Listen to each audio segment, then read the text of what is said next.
Hello and welcome to अंग्रेजी की पाठशाला। आपने कई बार इस तरह के सेंटेंसेस देखे होंगे। Ram writes a letter. और कई बार इसी चीज को ऐसे लिखा जाता है कि a letter is written by Ram. अगर आप वर्ड्स को कंपेयर करोगे, ऑब्जर्व करते हैं,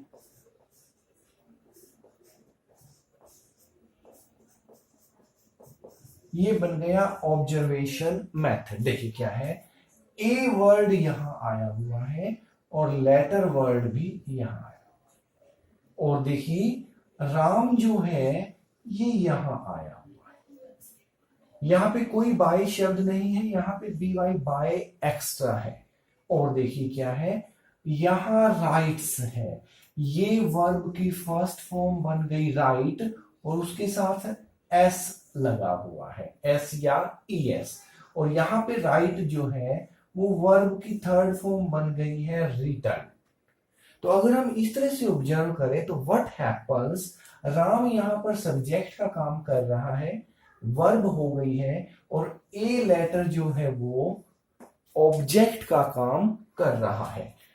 तो क्या हुआ, यहां का ऑब्जेक्ट इधर आकर सब्जेक्ट बन जाता है और यहां का सब्जेक्ट इधर जाकर ऑब्जेक्ट बना हुआ है और वर्ब की यहां पर थर्ड फॉर्म लगी हुई है। तो अगर हम इसको S plus V plus O formula से देखें तो ऑब्जेक्ट इधर आके सब्जेक्ट बना है और सब्जेक्ट इधर जाकर के ऑब्जेक्ट बना है और वर्ब की यहां पर थर्ड फॉर्म लगी है।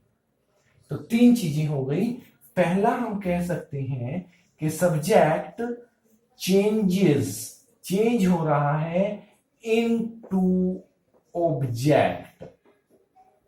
सब्जेक्ट ऑब्जेक्ट में चेंज हो रहा है, तो ये हो गया चेंज। और इसके चेंज होते ही दूसरा चेंज क्या है, ऑब्जेक्ट जो है वो चेंज हो रहा है सब्जेक्ट में। ये तो दोनों रिवर्स ऑर्डर हैं एक तरह से। तीसरा चेंज क्या है कि वर्ब की थर्ड फॉर्म का यूज किया जाता है। अब नेक्स्ट चेंज देखिए, यहां पे एस या ई एस जो था वो यहां पर आकर इज बन गया। मीन्स अगर हम चौथी बात करें तो हेल्पिंग वर्ब जो है वो प्रेजेंट वाली यूज हुई है। तो इन सब चीजों को नोट करते हुए हम एक कंक्लूजन पर पहुंच सकते हैं। तो हम कह सकते हैं कि एक और एग्जाम्पल देखते हैं कि क्या यही तीनों चीजें हो रही हैं। एग्जाम्पल ले रहे हैं, राम ईट्स फूड, और वही फार्मूला लगा के देखते हैं। राम जो है इधर चला जाता था, ये हमने लिख दिया राम। फूड जो है वो इधर आ रहा था तो हमने लिख दिया फूड। अगर आपको ध्यान है तो यहां पर राम के आते आते यहां एक वर्ड आ रहा था बी वाई बाय। वर्ब का यूं ईट जमा एस, V1 जमा एस था, V1 का बन गया था V3। ईट एट ईटन, तो हमने कर दिया था ईटन। अब सिर्फ ये एक चीज बच गई कि यहां जो एस लगा हुआ है इसी से मिलती जुलती इसी टेंस की, प्रेजेंट टेंस की यहां पर हेल्पिंग वर्ब हम लगाते हैं is. Food is eaten by Ram. तो वही तीन चार चेंज जो हमारे हो रहे हैं उन्हीं के अकॉर्डिंग हमने क्या कर दिया, चेंज ऑफ वॉइस।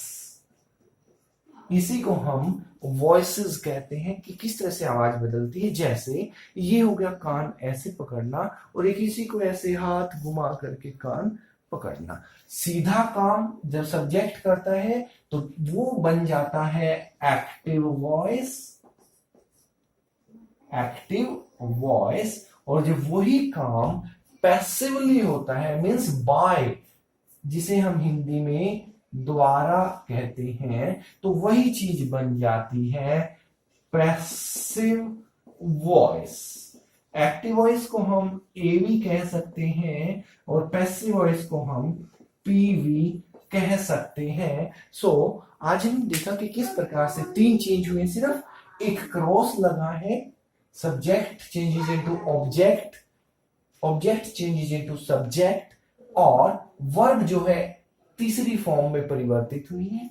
इन दोनों के बीच में बाय लगा है और इन दोनों के बीच में हेल्पिंग वर्ब लगा है। तो अगर हम सेंटेंस स्ट्रक्चर की बात करें तो यहां पर सब्जेक्ट हो गया प्लस हेल्पिंग वर्ब हो गया प्लस वर्ब की थर्ड फॉर्म हो गई और प्लस यहां पे बाय लगा है और साथ में ऑब्जेक्ट लगा है।